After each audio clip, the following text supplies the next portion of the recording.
Real લાઈફમાં પણ હોય તો કેટલું સારું પડે એક સાથે બધા. ટેકનોલોજીના સદુપયોગ પણ છે અને આજે પણ ધર્મ સંકટ છે, કારણ કે આપણે અહીંયા ડોલોત્સવ થઈ ચૂક્યો છે અને ત્યાં આપને કેનેડામાં આપ બધા ઉજવવાની તૈયારીમાં છો અને મને લાગે છે આ પ્રવચન પછી દર્શન ખુલશે, ખેલ થશે. એવો એવો સુંદર ભાવ છે.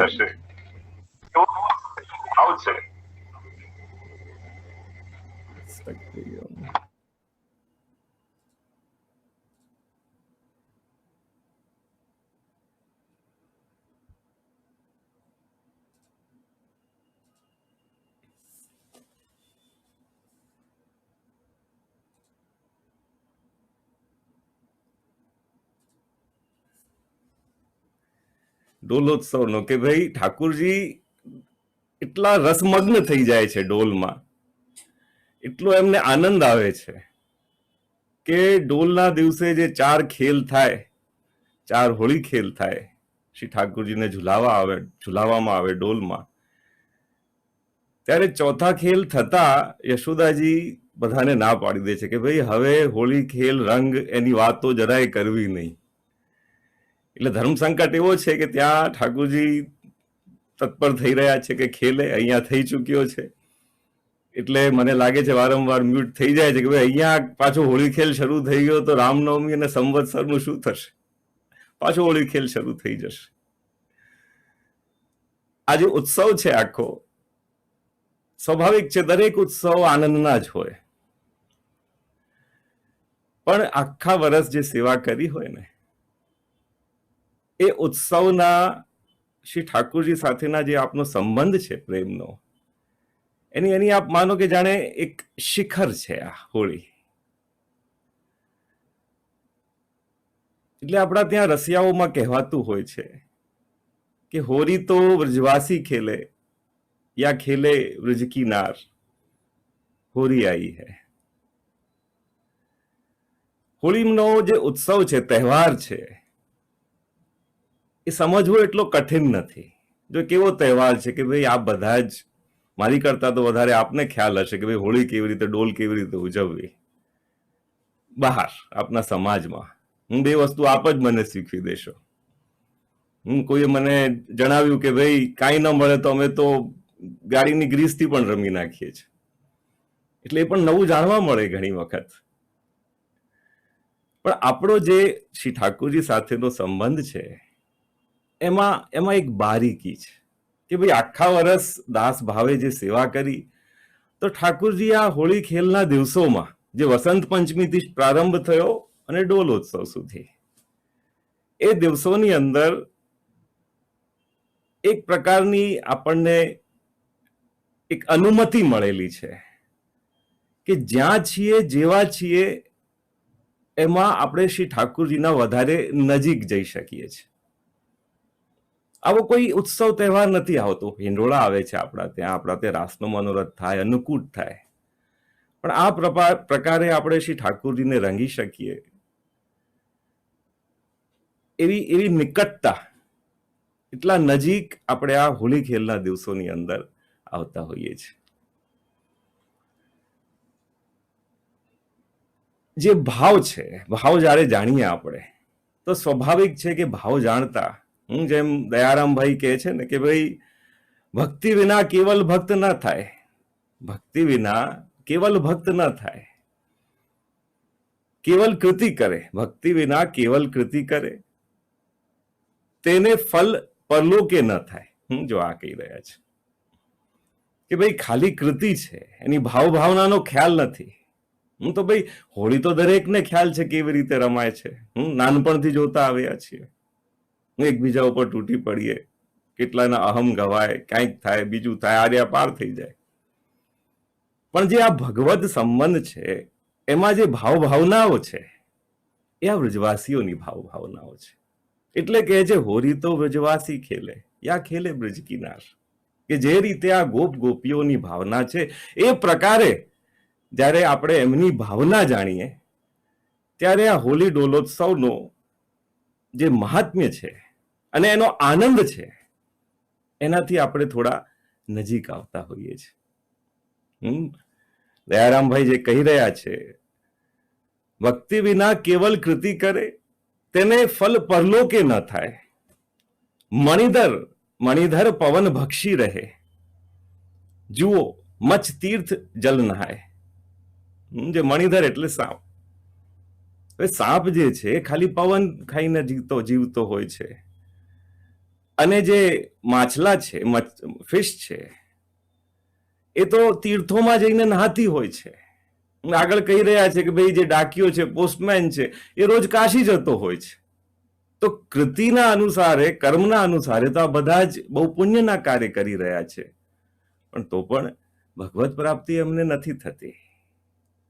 ભાવનાઓ જાણતા આપણે જે પ્રમાણે, ભલે આપણે જે રીતે વ્રજવાસીઓ ખેલે છે એ રીતે ઠાકોરજીથી ખેલવા નથી મળતું, પણ દાસ ભાવમાં પણ રહીને પણ જે ભાવનાઓ જાણતા, જેટલી નિકટતાનો અનુભવ શ્રી ઠાકોરજી સાથેનો થાય છે, એવો ખાલી કૃતિ કરતા નથી થતો.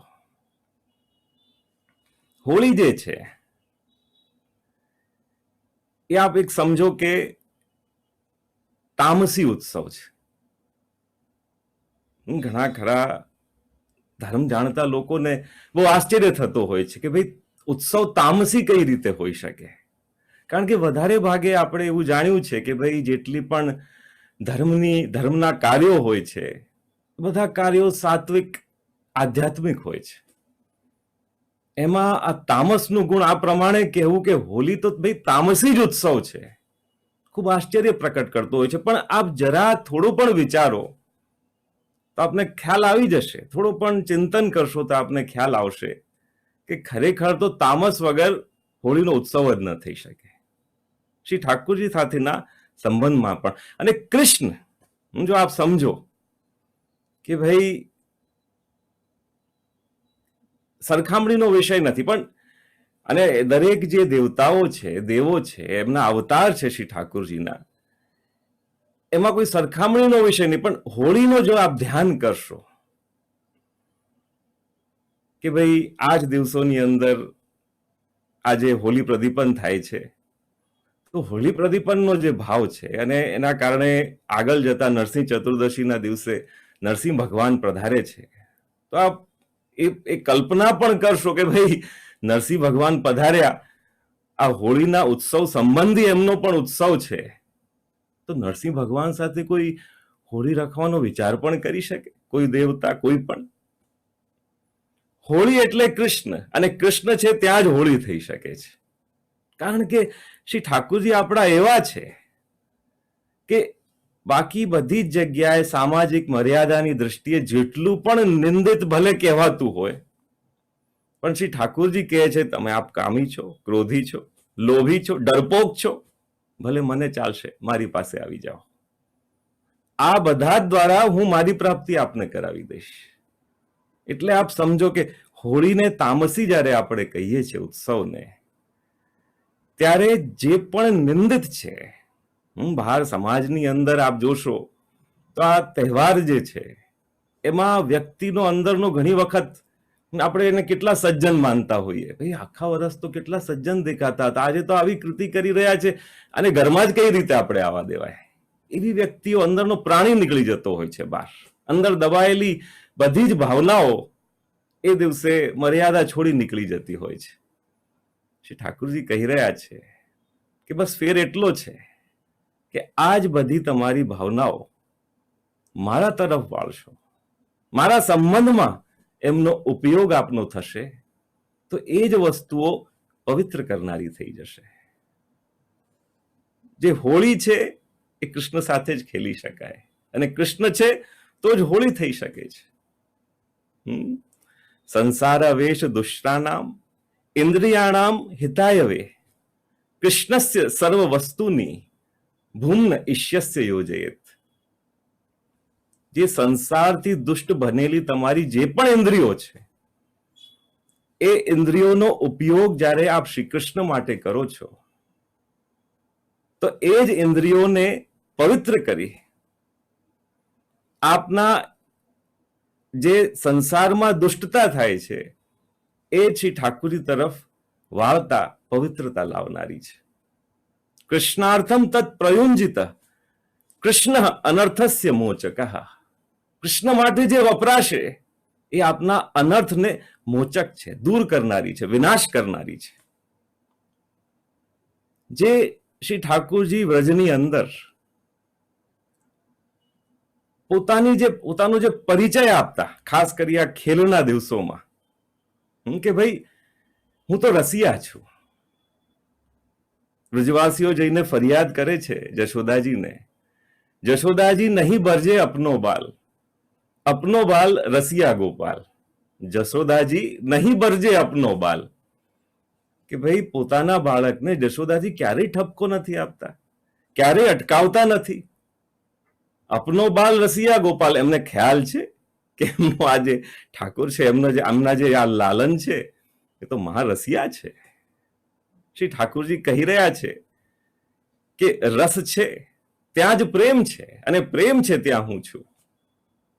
જે ઉપનિષદોમાં 33 ઉપનિષદમાં જે કહી રહ્યા છે કે ભાઈ રસો વૈ સહ રસમ હેવાયમ લબ્ધવા આનંદી ભવતી.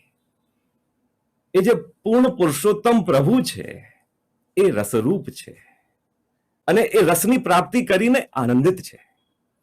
એ જ રસિયા થઈને પોતાની તરફ દરેક ભાવનાઓને વાળીને વ્રજવાસીઓને આનંદ કરાવવા વ્રજની અંદર પધાર્યા છે. એટલે કહી રહ્યા છે, હોરી તો વ્રજવાસી ખેલે યા ખેલે વ્રજ કિનાર. ભાઈ કેવી પણ હોલી સમાજની અંદર રમાતી હોય, પણ જે આંખો એનો આનંદ સ્વરૂપ છે, એ આનંદ કે આપના જીવનની અંદર અનેક સદભાવનાઓને પ્રકટ કરી દે, આપને નિર્ભય બનાવી દે, આપના જીવનની અંદર આશા, ભરોસો બધું જ પ્રકટ કરી દે, એને કહેવાય છે આનંદ. બાકી બધું જ મનોરંજન છે. ભાઈ એક દિવસ ઘણું બધું કરી લીધું પછી કઈ નહીં. અહીંયા આનંદની વાત છે, જે શ્રી કૃષ્ણ સંબંધી છે, જે સનાતન છે.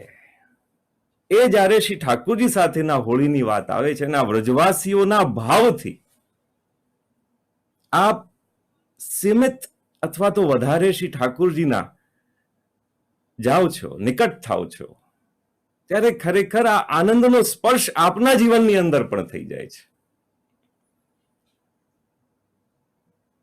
ઘણી વાર પ્રશ્ન થાય કે ભાઈ આખો વર્ષ દાસભાવમાં રહ્યા, આ હોળી ખેલના દિવસોની અંદર અમુક મર્યાદાઓમાં છૂટ મળી ગઈ. પણ આપ જોશો કે જે રીતે હોળી ખેલની અંદર જે વર્ણન મળી રહ્યો છે આ કીર્તનોમાં, વસંતના, ધમારના, રસિયાના, એ પ્રમાણે કોઈ આપણે ઠાકુરજી સાથે હોળી નથી ખેલતા.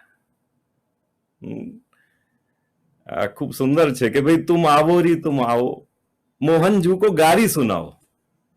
જે આ પૂર્ણ પુરુષોત્તમ પ્રભુ છે, જગતના નાથ છે, જગદીશ છે, એ વ્રજની અંદર પધારે એમના માટે કહેવાતું હોય કે ભાઈ મોહનજુ કો ગારી સુનાવો, કે આ જે શ્રી ઠાકુરજી છે, આ કૃષ્ણ છે, શ્યામ સુંદર છે, એમને ગાળી સંભળાવો, ગાળો, અપશબ્દો. હોળી રસ રંગ બઢાવો, ભાઈ જેટલું બોલશો એટલો રંગ વધશે હોલીનો. શ્રી પ્રભુને પણ, ઠાકુરજીને પણ આનંદ આવશે. હરિકારો રી હરિકારો, ત્યાંથી શરૂઆત થાય છે રસિયાની, કે ભાઈ આ તો શ્યામ છે, કાળો છે. હરિકારો રી હરિકારો, અને ક્યાં સુધી પહોંચે છે? ये द्वे बापन बीचवारो. અરે ભાઈ નંદરાયજી, વસુદેવજી કોણ આના પિતા છે એ ખ્યાલ આવતો નથી. ક્યાંથી લઈને ક્યાં સુધી લઈ ગયા. આ વ્રજવાસીઓની ભાવ દ્વારા, ભાવનાઓ દ્વારા એનો રસ આપણે લેતા હોઈએ છીએ. પણ ખરેખર આપણો સંબંધ એ પ્રમાણેનો, વ્રજવાસીઓ પ્રમાણેનો શ્રી ઠાકુરજી સાથે નથી થતો. આપણે તો શ્રી ઠાકુરજીને ખેલવીએ તો પણ એમના નેત્રોમાં રંગ ન જતો રહે એ રીતે રૂમાલ રાખીને પછી શ્રી મસ્તક ઉપર ખેલવતા હોઈએ છીએ, શ્રી મસ્તકના શૃંગાર ઉપર. એ પણ એક વિધિપૂર્વક, પહેલા ચંદન, પછી ચોવા, પછી અબીર, પછી ગુલાલ. દરેક વખતે એવું ધ્યાન હોય કે ભાઈ ઠાકુરજીને કોઈ પરિશ્રમ ન પડી જાય.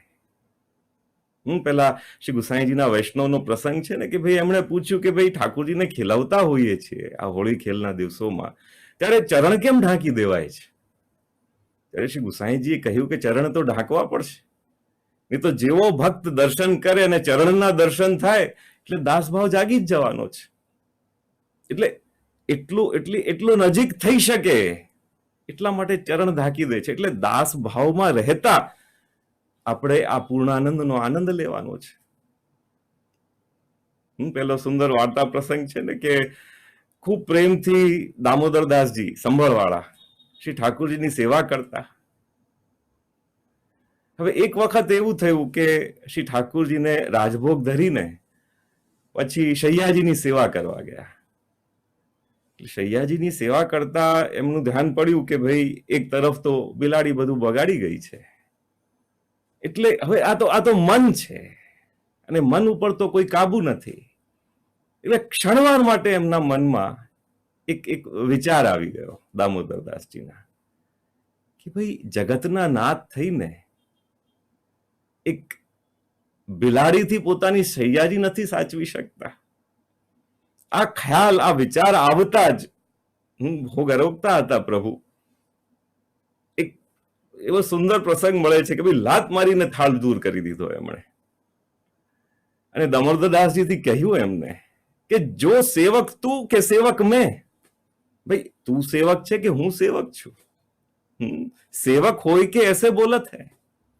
કે સેવક થઈને આવું બોલે છે કે શ્રી મહાપ્રભુજીએ ભાવ પ્રકાશમાં ખૂબ સુંદર વર્ણન છે કે ભાઈ મહાપ્રભુજીએ જે અધિકાર આપ્યો એ સેવકનો આપ્યો, એટલે તો સેવા કરીએ છીએ આપણે. અને એ પ્રમાણે શ્રી મહાપ્રભુજીએ આપણને શ્રી ઠાકોરજી પધરાવી આપ્યા છે. બાકી જેટલો પણ આનંદ મળી રહ્યો છે ભાવ ભાવનાઓનો એ વ્રજવાસીઓની મહાપ્રભુજીની આડીથી મળી રહ્યો છે આપણને. એટલે આ પ્રમાણે આ જે બારીક રેખા છે ને એ આપણે સમજીએ, એ ભાવ ભાવના સમજીએ તો બધું જ સ્પષ્ટ થઈ જશે. એમાં ક્યારેય અતિરેક નહીં થઈ જાય અથવા તો કંઈ ઓછું પણ નહીં મળે, પૂર્ણ આનંદ મળશે. એટલે હોળી ખેલના જે આખી વ્યવસ્થા છે ને, આપણને એમ થાય કે હોળી ખેલમાં વ્યવસ્થા તો છે જ ને. એ તો શા માટે ચંદન પછી જ ચોવા, પછી જ અબીર અને પછી જ ગુલાલ? આપ કોઈ એકબીજાને ખેલાવો છો ત્યારે આ રીતે તો નથી ખેલાવતા ને કે બધા એક પછી એક શું ખેલવું એ બધું વિચારીને. ઠાકોરજીમાં વ્યવસ્થા છે અને એ જ ખાલી વ્યવસ્થા નથી. આપ જો વિચારો તો અંદાજે 40 દિવસો છે હોળી ખેલના. જે વસંત પંચમી મહાસુદ પાંચમથી જે પ્રારંભ થયો એ કાલ સુધી, દ્વિતીયા પાઠ સુધી 40-41 જે દિવસો છે, એક આખો નિશ્ચિત ક્રમ છે. એમાં ખૂબ પહેલા તો સુંદર સમજાવવામાં આવ્યું છે કે 40 દિવસ એટલે 10-10-10-10 એવી રીતે ભાગ પાડેલા છે. સૌથી પહેલાના 10 દિવસ સાત્વિક જીવોના, ભક્તોના, એના પછીના રાજસીના, એના પછી તામસી અને છેલ્લા 10 દિવસ નિર્ગુણના. સાત્વિક જે ભાવ છે એને શ્રી ઠાકોરજીથી જોડવો સહેલો પડતો હોય છે. એટલે પહેલા 10 દિવસ, પછી રાજસી, પછી તામસી.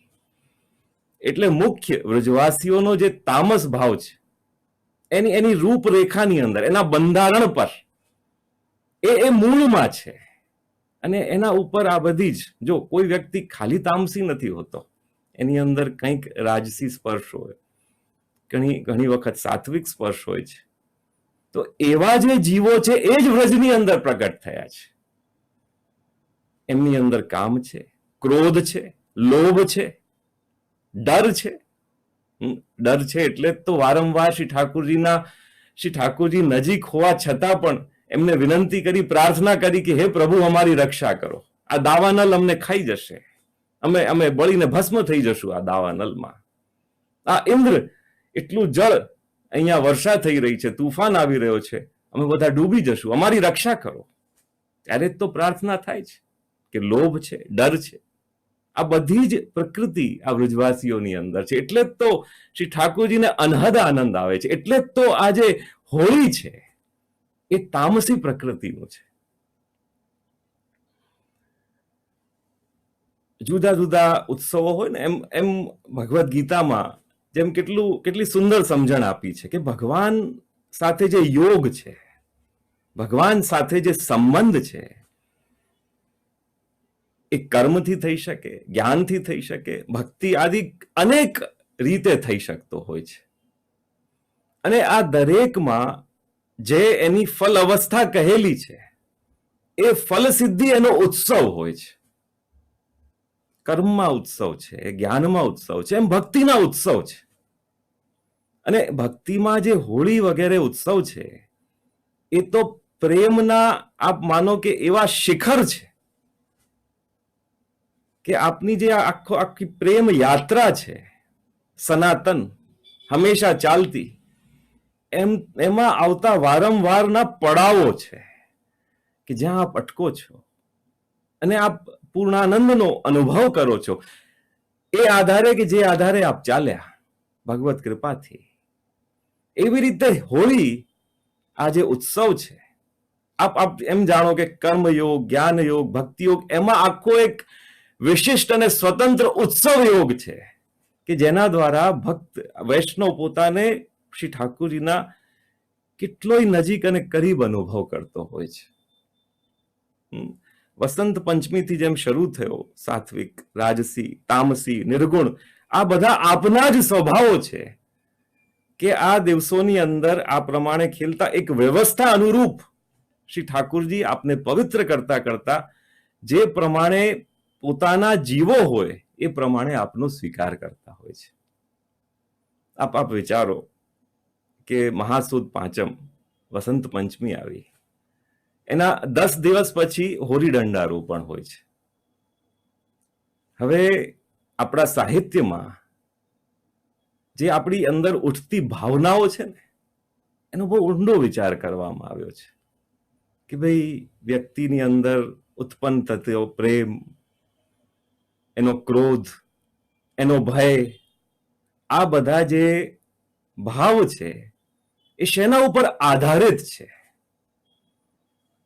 આ આપ થોડા સમજશો તો આપને સમજાશે કે કઈ પ્રક્રિયાથી આ વસંત પંચમીથી લઈને ડોલ સુધી અને પછી દ્વિતીયા પાઠ કઈ પરંપરાથી ઉત્તરો ઉત્તર પ્રેમ વધતો જાય છે શ્રી ઠાકોરજી પ્રત્યેનો. ખૂબ સુંદર સમજણ છે કે ભાઈ આપ એમ સમજજો કે ભાઈ આપણા ઘરની અંદર પણ આપણે આખા દિવસમાં આ બધા જે રસ છે એ દરેક રસ, રૌદ્ર હોય, ભયાનક હોય, વીર છે, આ બધા જુદા જુદા રસ છે. એક વ્યક્તિના જીવનની અંદર એક જ દિવસમાં આ બધા જ રસ પ્રકટ થતા હોય છે. ઘણીવાર ઘરની અંદર બોલાચાલી થઈ જાય. હવે કોઈ બિચારો એને ભય લાગતો હોય તો એની અંદર ભયનો રસ પ્રગટ થયો છે. કોઈની અંદર બહુ ઉત્સાહ આવી જતો હોય તો એને વીર રસ પ્રકટ થયો છે. એવી રીતે સાહિત્યમાં ખૂબ આનો સંશોધન કરવામાં આવ્યો છે. એટલા માટે રસ જ્યારે આપણે કહી રહ્યા છીએ અને આપણે જે મુખ્ય હેતુ છે એ પ્રેમ રસનો છે.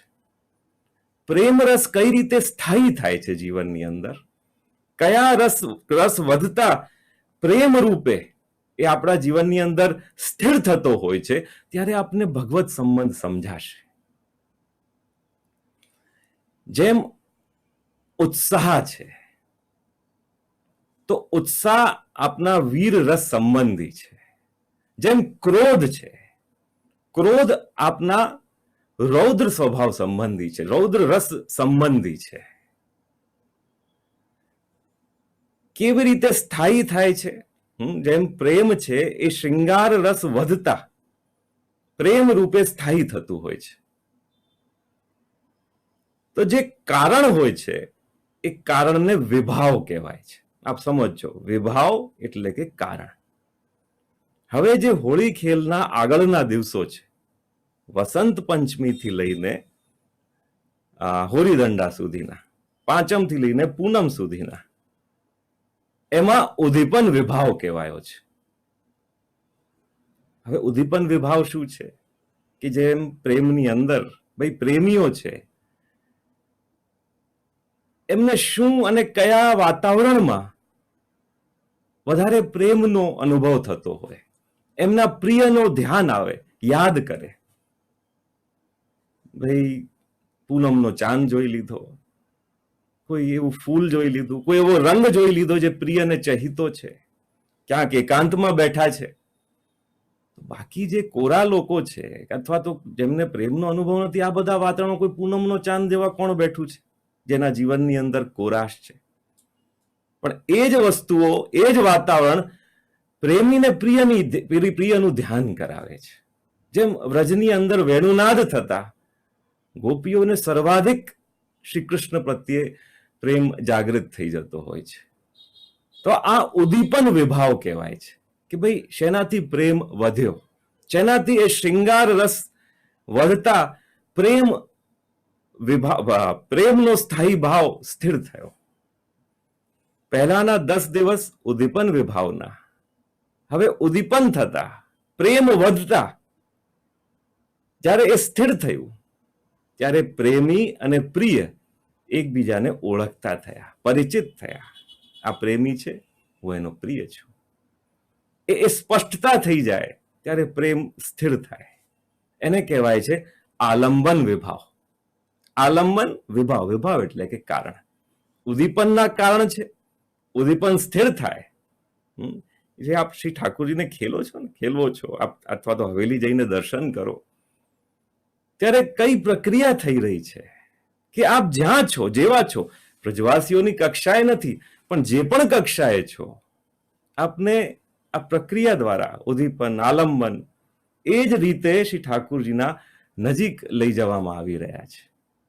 આ વ્યવસ્થા છે. વ્રજની અંદર સેવા પ્રણાલિકામાં કંઈ પણ આડુવળું નથી. એક વ્યવસ્થા અંતર્ગત આ સેવાથી, આ સત્સંગથી, ઘરે આપે સેવા કરી, ઘરની બહાર શું કર્યું? સત્સંગમાં ગયા, ભગવદ વાર્તામાં ગયા, હવેલીએ ગયા. અત્યારે ઘણી જગ્યાએ હવેલીઓ બંધ છે, તો એવું થોડું છે કે ભાઈ આપને સેવા નથી મળતી. સેવાની તો દરેક જગ્યાએ જરૂર હોય છે. ભાઈ શેની જરૂર છે? ક્યારે આવીને અમે ઉભા રહીએ? શું પહોંચાડીએ? ઘરની અંદર અને ઘરની બહાર જે વ્યક્તિનો આખા વર્ષનો સ્વભાવ છે, એની ઉત્તરોત્તર પ્રગતિ થઈ રહી છે. આખી પ્રક્રિયા દ્વારા જે ત્યાં છે એને આગળ લઈ જવાયું રહ્યું છે. શ્રી ઠાકોરજીના નિકટ અને નજીક એ વૈષ્ણવ અને વ્યક્તિઓ જઈ રહ્યા છે. જેમ વસંત પંચમી છે, તો વ્રજવાસીઓ માટે તો મદન મહોત્સવ છે. જો આમાં જ ખ્યાલ આવે કે ભાઈ હોળી આવો તામસી ઉત્સવ કઈ રીતે છે. વસંત પંચમી પરમ મંગલ દિન, મદન મહોત્સવ આજ. ભાઈ આજે તો મદન એટલે કે કામદેવ, આજે તો અમે કામદેવનો ઉત્સવ ઉજવી રહ્યા છે. અરે ત્યાં જ ઊભું થાય ભાઈ, અધ્યાત્મમાં જે પવિત્રતાની વાત છે, એમાં આમાં કામદેવ ક્યાંથી આવી ગયા? નહીં, કામદેવ તો છે જ ને, એની જરૂર પડશે. આજ હોળીના 40 દિવસોની અંદર મહાશિવરાત્રી આવે છે. એટલો સુંદર ભાવ છે કે ભાઈ મહાશિવરાત્રીના દિવસે શ્રી ઠાકોરજી વાઘાંબર એટલે જે મહાદેવજીનું વસ્ત્ર છે ને, એવા જ પ્રકારની ડિઝાઇન પેટર્ન વાળું વસ્ત્ર ફરગુલ શ્રી ઠાકોરજી ધરતા હોય છે. તેનું કારણ છે કે ભાઈ વ્રજની હોળી દરેક જગ્યાએ, ખાલી ભૂતલ ઉપર નહીં, પૃથ્વી ઉપર નહીં, દરેક જગ્યાએ એની ચર્ચા થવા લાગી, એનો યશનો વિસ્તાર થયો. ભાઈ વ્રજમાં જે હોળીનો આનંદ છે એવો તો ક્યાંય નથી. એટલે મહાદેવજીની ઈચ્છા થઈ કે ભાઈ જઈને એક વખત અમે પણ એનો લાભ લઈએ, આટલો આનંદ લઈએ જે દરેક જગ્યાએ કહેવાઈ રહ્યું છે. એટલે મહાદેવજી વ્રજની અંદર પધાર્યા. હવે શ્રી ઠાકોરજીના તો બહુ પ્રિય છે મહાદેવજી. એટલે શ્રી ઠાકોરજીએ કહ્યું, આપ પધાર્યા તો છો, પણ તકલીફ એવી છે કે ભાઈ આ હોળી ખેલ આખો જે છે એ તો કામદેવનો ઉત્સવ છે, અને આપે તો એમને બળીને જ્યારથી ભસ્મ કરી દીધા, બાળીને આપણા ત્રીજા નેત્રથી. મહાદેવજી સમાધિમાં હતા અને ઇન્દ્ર વગેરે દેવતાઓને, કામદેવને આગળ કર્યા કે ભાઈ જઈને એમની સમાધિ ભંગ કરો, એમની આવશ્યકતા છે આપણે. અને સમાધિમાં એ બાધક બન્યા એટલે મહાદેવજીએ ત્રીજો નેત્ર ખોલ્યો અને એમને બાળીને ભસ્મ કરી દીધા. એટલે કહે છે કે ભાઈ આપને જોતા તો અહીંયાથી કામદેવ બિલકુલ વ્રજમાંથી નીકળી જશે, પધારી જશે. એટલે આપ એમ કરો કે આપ અહીંયા જ બિરાજો, આપનું એ વસ્ત્ર આપી દો મને, શ્રી ઠાકુરજીએ કહ્યું. અને આજે હોળી ખેલ કરશું ત્યારે અમે એ વસ્ત્ર ધારણ કરીને કરશું. એટલે જે રીતે જે અનુભવ થાય હોળી ખેલનો એ આપને પણ થશે. એટલે એટલો સુંદર ભાવ છે. એટલે મદન મહોત્સવ આ છે. અને આ પ્રકૃતિની અંદર પણ જોશો ને તો આ વ્યવસ્થા આપને દેખાશે કે ભાઈ ઠંડીના દિવસો ગયા અને આપને તો ઘણી જગ્યાએથી વૈષ્ણવો જોડાયા છે, પણ જે આ કેનેડા જેવા ઠંડા પ્રદેશ છે ત્યાં આપને ખ્યાલ આવશે કે ભાઈ વિન્ટર, ઠંડીના દિવસોનો આ બિલકુલ પ્રકૃતિ નિર્જીવ, જાણે ગંભીર થઈ ગઈ હોય, પ્રકૃતિ વૃદ્ધ થઈ ગઈ હોય એ પ્રમાણે પોતાની અંદર સમાઈ જતી હોય છે. કોઈ રંગ નહીં, માત્ર બિલકુલ ગ્રે રંગ દેખાતો હોય બધી જગ્યાએ, એમાં પણ બરફ પડે એટલે કોઈ પણ પ્રકારના રંગ, પત્તા, ફૂલ જરા પણ દેખાય નહીં. પણ જેવી આ વસંત આવતી હોય છે, વસંતનો પ્રવેશ થાય, સ્પ્રિંગ, એટલે રંગ ખીલી ઉઠતા હોય છે. પ્રકૃતિ આખી પ્રેમથી ભરાઈ જતી હોય છે. જો સૃષ્ટિનું કારણ પ્રેમ છે એટલે જેવો કામદેવનો પ્રવેશ થયો, પ્રેમનો પ્રવેશ થયો કે સૃષ્ટિ ખીલી ઉઠી. આપણે પણ જીવો સૃષ્ટિના ભાગ છીએ. એટલે આપની અંદર પણ પ્રેમનો એક સહજ સંચાર થઈ જતો હોય છે. અને એ જ પ્રેમનો અહીંયા ઉપયોગ કરીને આ હોળી ખેલના દિવસોમાં એ પ્રેમને શ્રી ઠાકુરજી તરફ વાળતા આપના જીવનનું કલ્યાણ કરવાનો આખો અહીંયા આખી એક વ્યવસ્થા છે. કલ્યાણ કઈ રીતે કે આપ શ્રી ઠાકુરજીના નિકટ, શ્રી ઠાકુરજીના સંબંધને અનુભવ કરતા થાવ. વસંત પંચમીમાં આપ હવેલીએ જો જાઓ તો ઘટ રૂપે, કળશ રૂપે કામદેવનું પૂજન થતું હોય છે કે ભાઈ એમના પધારવાથી આ હોળી ખેલનો આનંદ એનો પ્રારંભ થશે. હોળી દંડા રોપણ આવે. હોળી દંડા પછી આપ જુઓ તો આ હોળી દંડામાં ધમાર. હવે આપ જુઓ કે રાગ, ભોગ, શ્રૃંગાર ત્રણ રીતે આ આખી વ્યવસ્થા ગોઠવાયેલી છે પુષ્ટિ માર્ગની. હવે રાગમાં પણ આપ જુઓ કે વસંત પંચમીથી વસંત રાગ ગવાય છે. હોળી દંડાથી ધમારનો પ્રારંભ થાય. આપ જો કઈ રીતે આખા આપના માટે એક દરવાજાઓ ખોલી રહ્યા છે. અને શ્રીનાથજીના પાટોત્સવથી રસિયા ગવાતા હોય છે. વસંતમાં જે ભાવ છે એક કમ્પેરિઝન રૂપે, કમ્પેરેટિવલી સરખામણીથી આપ કહી શકો કે ભાઈ થોડા ગૂઢ છે. એનાથી ખુલતા ભાવ ધમારમાં છે. અને એનાથી પણ ખુલતો શુદ્ધ બ્રજભાષામાં જે રસિયા ગવાય છે એમાં કોઈ પણ વસ્તુ છુપી રાખવામાં આવી નથી. એ રીતે જો ભાઈ રસિયા જે હોય, તોપે નીલો, તોપે પીરો, તોપે કેસરીયો રંગ ડાલુંગી. હવે આમાં કોઈ બહુ વિચાર કરવાની વાત નથી કે ભાઈ અહીંયા શું થઈ રહ્યું છે. એવી જ રીતે હોળી દંડાથી ધમાર ગાવાનો પ્રારંભ થઈ જતો હોય છે. ધમારની એટલી સુંદર વાર્તા છે કે એક વખત ગોવિંદ સ્વામીની છે, ગોવિંદ સ્વામીની છે કે ભાઈ એક વખત શ્રી ઠાકુરજીને શ્રી ગુસાઈજી શ્રૃંગાર કરી રહ્યા હતા અને બહાર ચોકમાં ગોવિંદ સ્વામી, હવે તો ગોવિંદદાસ થયા બ્રહ્મ સંબંધ પછી, એ કીર્તન ગાઈ રહ્યા હતા. હવે એમને એવી લીલાનો અનુભવ થયો ત્યાં. આ વસંતના દિવસો હતા અને તરત જ એ લીલા એમને ગાઈ દીધી. જેનું ધ્યાન થયું, જેનો અનુભવ થયો એ એમણે ગાયું. શ્રી ગોવર્ધન રાય લાલા તેરે ચંચલ નયન વિશાલા, તેહારે ઉર સોહે બનમાલા, તાતે મોહી રહી બ્રજબાલા. બહુ જાણીતી આ ધમાર છે. હવે કેટલો બધો અનુભવ અહીંયા આ વૈષ્ણવોને થયો છે કે ભાઈ ગોવર્ધન રાય લાલા તેરે ચંચલ નયન વિશાલા. ભાઈ ચંચલતા એ આપના નેત્રોમાં ઝલકી રહી છે, અને નેત્રો કેવા છે? વિશાળ છે. અને આપે એક વનમાળા ધરેલી છે. ગોવિંદદાસજી એ જે લીલાનો અનુભવ છે એનું ગાન કરતા, ધમાર ગાતા કહી રહ્યા છે કે તિહારે ઉર સોહે વનમાલા, તાપે મોહી રહી બ્રજબાલા. જો વનમાલા બ્રજબાલા, કેટલું સુંદર કાવ્ય છે કે ભાઈ વનમાલાથી આપે બ્રજબાલાઓને, આ ગોપીઓને મોહી લીધી છે. ખેલત તહાં ગયે જહાં પનિહારીની કી બાટ, જ્યાં પનિહારી જલ ભરવા આવી છે ગોપીઓ, ત્યાં ખેલતા ખેલતા, હોળી ખેલ કરતા ત્યાં પધાર્યા છો. ગાગર ઢોરી શીસ તે, ગાગર ઢોરી શીસ સે કો ભરન ન પાવું ઘાટ. એ ઘાટ ઉપર કોઈને જ જળ ભરવા દીધા નથી. જેને જલ ભરીને પોતાના માટલું પોતાના શીશ ઉપર પધરાવ્યું કે શ્રી ઠાકુરજીએ ખેંચી લીધું, પાડી દીધું. નંદરાય કે લાડી લે ભલી એસો ખેલ નિવારી, એવો ખેલ કર્યો છે ત્યાં. મન મેં આનંદ ભરી રહ્યો મુખ જોવતી સકલ બ્રજનારી.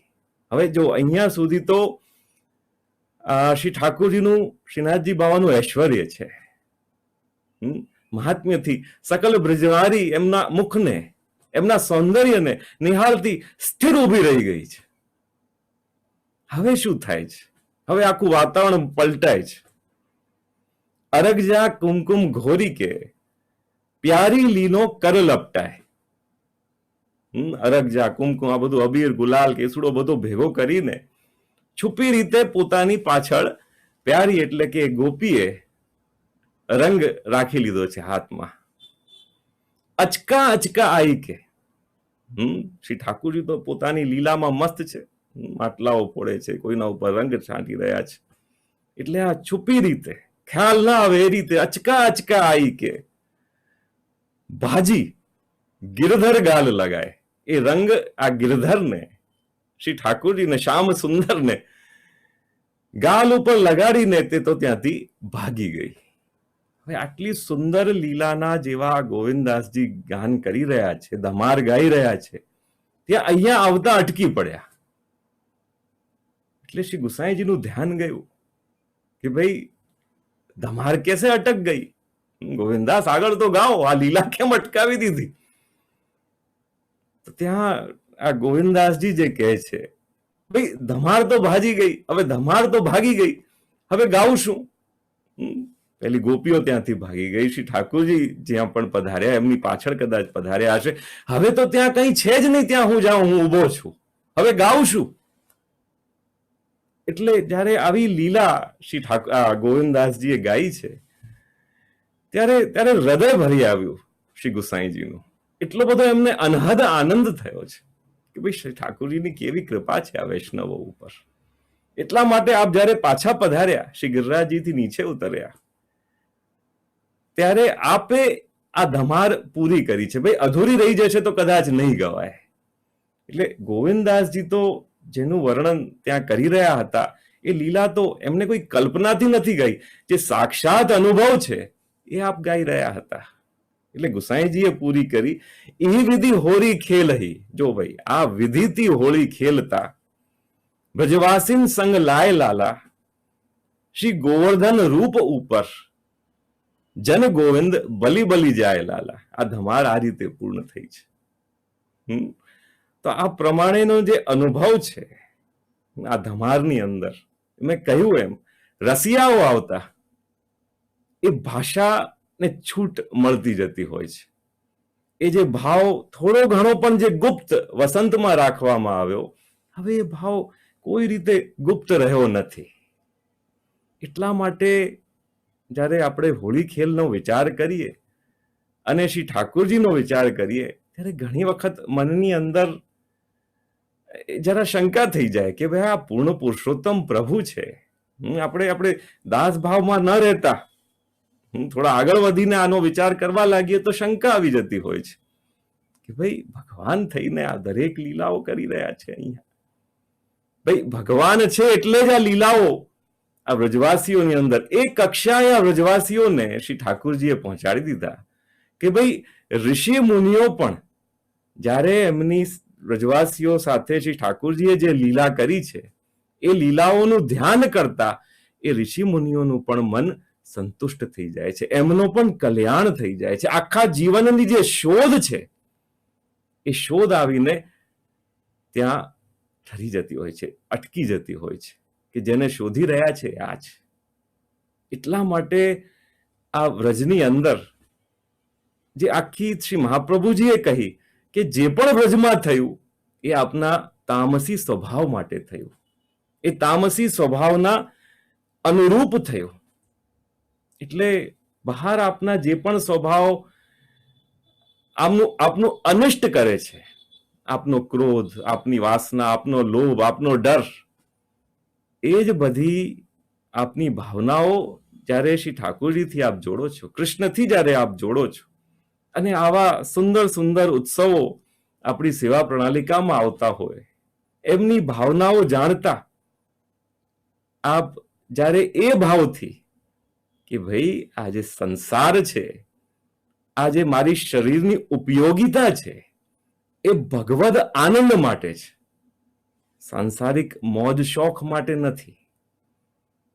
તો શ્રી ઠાકોરજીના આનંદ માટે જ્યારે આ વ્રજવાસીઓ, જો ભાઈ આ જે ઉત્સવો છે, મેં કીધું ને એક આખો ઉત્સવ યોગ, તો આ બધા જ જે વ્રજના ઉત્સવો છે, હિંડોળા છે, રાસ છે, દીપાવલી, ધનતેરસ, વસંત પંચમીથી હોળી ડોલ સુધી, આ બધા જ ઉત્સવો વ્રજમાં ઉજવાઈ જ રહ્યા હતા. જ્યારે શ્રી ઠાકોરજી પધારે છે વ્રજની અંદર, ત્યારે એ બધા ઉત્સવો એવું નથી કે શ્રી ઠાકોરજીના પધારતા પ્રારંભ થાય છે. નહીં, આ બધા જ ઉત્સવો છે, હિંડોળા પહેલાથી થઈ રહ્યા છે વ્રજની અંદર, વ્રજવાસીઓ ઝૂલે છે. આ હોળી ખેલ પહેલાથી થઈ રહ્યું છે, પણ એ પોતાના આનંદ માટે, પોતાના મનોરંજન માટે આ વ્રજવાસીઓ કરે છે. પણ જ્યારે શ્રી ઠાકોરજીની પધરામણી થઈ છે વ્રજમાં, તો શ્રી ઠાકોરજીના સુખ માટે, એમના આનંદનો વિચાર કરીને જ્યારે આ વ્રજવાસીઓ આ જ બધા ઉત્સવો ઉજવે છે, તો એક કક્ષાએ પહોંચે છે આ વ્રજવાસીઓ કે જ્યાં માત્ર આ સાધુ, સંન્યાસી, તપસ્વી, વૈરાગીઓ ખાલી કલ્પના કરી શકતા હોય છે કે આ શિખર ઉપર, આ કક્ષાએ અમે પણ ક્યારે પહોંચીશું. તો હોળી ખેલનો ખૂબ સુંદર ભાવ છે આ રીતનો, અને ત્યાં દર્શનનો સમય હમણાં થશે. આજે ડોલોત્સવ, મેં એનો પણ ભાવ આપને કહ્યો કે ભાઈ કુંજ એકાદશી થી લઈને ડોલ સુધીમાં, પછી તો બંને સમયે ખેલના રાજભોગ પછી પણ અને શયનમાં પણ શ્રી ઠાકોરજી ખેલતા હોય છે. એમને જરાય રહેવાતું નથી ખેલ્યા વગર. અને પછી ડોલનો દિવસ આવતા તો યશોદાજીને ચિંતા જ થઈ જાય છે કે ભાઈ આ નંદલાલને આમાંથી અટકાવવા પડશે, એટલા આમાં રસમગ્ન થઈ ગયા છે કે ભાઈ ભોગ અરોગવાનો પણ એમને સમય નથી. એટલે યશોદાજી શ્રી ઠાકોરજીને કહી રહ્યા છે, જો આપ હવેલીનો ક્રમ આખો જુઓ ને તો ભાઈ 4 ખેલ હોય છે, 4 વખત શ્રી ઠાકોરજીને ખેલાવવાના. શ્રી યશોદાજી થોડું ખેલાવે, પાછો હિંડોળો થાય છે. હિંડોળાના દિવસો નથી, એ તો શ્રાવણમાં આવે ને હિંડોળો, તો પણ ડોલોત્સવના દિવસે એટલે તો ડોલ છે. શ્રી ઠાકોરજી ઝૂલે છે, શ્રી ઠાકોરજીને ઝુલાવે, ખેલાવે, પછી યશોદાજી થોડું અરોગ આવે, પાછા ઝુલાવે, ખેલાવે, પછી પાછા અરોગ આવે. એમ કરતા કરતા એવું ખ્યાલ આવે કે ભાઈ હવે શ્રી ઠાકોરજી તૈયાર છે, એટલે યશોદાજી કહે કે હવે તો સ્નાન વગેરે કરો, થોડો આરામ કરો, પછી ખેલવા પાછા જજો. હવે તો સવાર સાંજ ખેલ શરૂ કરી દીધો છે ને આપણે. જેવા શ્રી ઠાકોરજી પધારે એટલે યશોદાજી બિલકુલ આજ્ઞા કરી દેતા હોય છે વ્રજવાસીઓને કે ભાઈ બધો જ નંદાલય વ્રજ આખું ચોખ્ખું કરી દો, ન રહે રંગનો નામો નિશાન. આપણે કોઈએ હવે હોળી ખેલની વાત કરવાની નથી. એટલે બીજા દિવસે દ્વિતીય પાઠ છે કે ભાઈ શ્રી ઠાકોરજીના મહાત્મ્ય સહિત શ્રી ઠાકોરજીને પાઠ પધરાવાના કે ભાઈ આ હોળી ખેલના. જો હિંડોળાના દિવસો પણ હોય ને તો ભાઈ છેલ્લા દિવસે હિંડોળા વિજય આવે, સુરંગના હિંડોળામાં શ્રી ઠાકોરજી બિરાજતા હોય છે કે ભાઈ જે આનંદ થયો એ આનંદ એકાએક અટકી ન જાય, પાછા ધીમે ધીમે આપણે એમાંથી નીકળીએ. પણ હોળી ખેલ તો એકાએક બંધ થાય છે, એકદમ પ્રેમના આનંદના ઉત્સવના શિખર ઉપર આવીને એકાએક અટકાવવો પડે છે. શ્રી ઠાકોરજીની ઈચ્છા જ એવી છે કે આપ જ એટલા રસમગ્ન છે કે ભાઈ આમાંથી એ તો બહાર નથી આવવાના. જીવો આ ભક્તો આ વ્રજવાસીઓએ કે ભાઈ પાછી અમને આપની સેવા એ પ્રમાણેની આપો કે આવતા વર્ષે ફરી પરિવાર હજી પણ તૈયાર થઈને આપના પ્રેમના પાત્ર બનીને વિશેષ આનંદ અમે લઈ શકીએ. ફરી એક વખત આપ સર્વે મુખ્યતઃ પીએમવીએસ પુષ્ટિ માર્ગી વૈષ્ણવ સમાજ કેનેડા શ્રી ગોવર્ધનનાથજીની હવેલીથી જોડાયેલા આપ સર્વે ટ્રસ્ટી મંડળ, કમિટી મેમ્બર્સ, વોલન્ટિયર્સ અને એમના માધ્યમથી જોડાતા આપ સર્વે વૈષ્ણવો, ઘણી જગ્યાએ ડોલોત્સવ પૂર્ણ થયો છે, ઘણી જગ્યાએ હજી પણ આપ ઉજવશો. આ સુંદર પુષ્ટિ માર્ગીએ જે પણ શ્રી મહાપ્રભુજી, શ્રી ગુસાઈજી, હરિરાયજી આદિ આચાર્યોએ કેટલી સુંદર ભાવનાઓ આ હોળી ખેલની પાછળ છે ને જે આખી વ્યવસ્થા છે એની કેટલી સુંદર સમજણ આપી છે, એનું થોડું ઘણું આ સમયની અંદર જે ચર્ચા થઈ એ આપણે આજે કરી. આપ સર્વેને ખૂબ ખૂબ આશીર્વાદ સહ શ્રી ઠાકોરજીના ચરણ કમલોમાં આપનું સ્વાસ્થ્ય, આપના સુખનો ખૂબ ખૂબ એના વિશેની વિનંતી સહ મારા વચનામૃતને પ્રવચનને અહીં વિરામ આપું છું. બોલો શ્રી ગોવર્ધન